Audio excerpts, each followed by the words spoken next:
దొండకాయ ఫ్రై చేస్తున్నాను. ముందు దొండకాయలు కోసుకొని కొబ్బరికాయ వేసి 2 విజిల్స్కి కుక్కర్లో పెడతాను. ఇలా ఫ్రై చేస్తేనే తొందరగా బాగా అవుతుంది, మెత్తగా అవుతుంది. మామూలుగా వేపినా అవుతుంది కానీ కొంచెం గట్టిగా ఉంటుంది. ఇలా వేపితే మెత్తగా ఉంటుంది.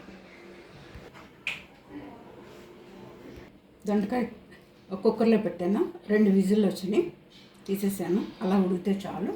ఇప్పుడు పోపు వేస్తున్నాను. నూనె వేడెక్కింది. ఆవాలు, జీలకర్ర, మినపప్పు. నేను శనగపప్పు వేయను, మీకు కావాలంటే వేస్తాను.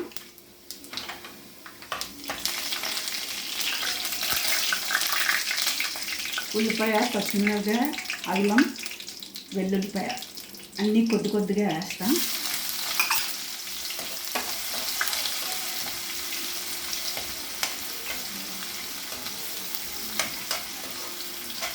ఎండుమిర్చి, కరివేపాకు బ్రౌన్ రంగు వచ్చేదాకా వేగింది. ఇప్పుడు దీంట్లో ఉప్పు, మళ్ళీ ఆకాన్ని టెస్ట్ చేసుకొని ఒకసారి వేసుకోవచ్చు. పసుపు, ఇంగువ మీ ఇష్టం, మీకు కావాలంటే వేసుకోండి, కానీ బాగుంటుంది, వేసుకుంటే మంచిది. వేగింది ఉల్లిపాయ. ఇప్పుడు దొండకాయ, కొబ్బరి ఉడకబెట్టాను కదా, అది వేసేసుకోవాలి.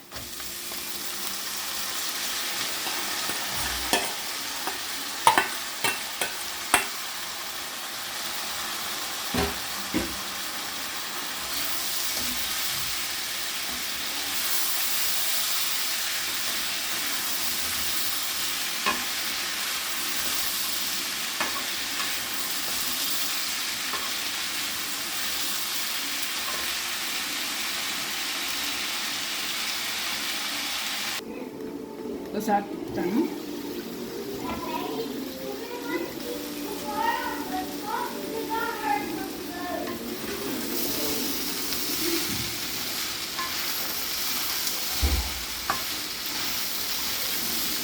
మీరు కొబ్బరి ఎక్కువ కావాలంటే ఎక్కువ వేసుకోండి. మేము మామూలుగా వేసాను, మరీ ఎక్కువ కాకుండా.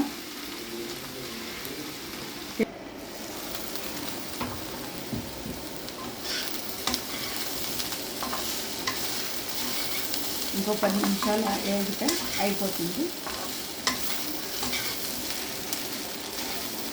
ఒకసారి టేస్ట్ చూసుకుని ఉప్పు సరిపోయిందా లేదో చూసుకోండి.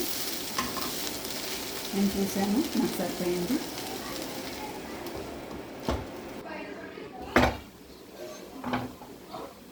వేగిపోయింది. మీకు ఇంకా కావాలంటే కొంచెం ఎర్రగా వేసుకోవచ్చు.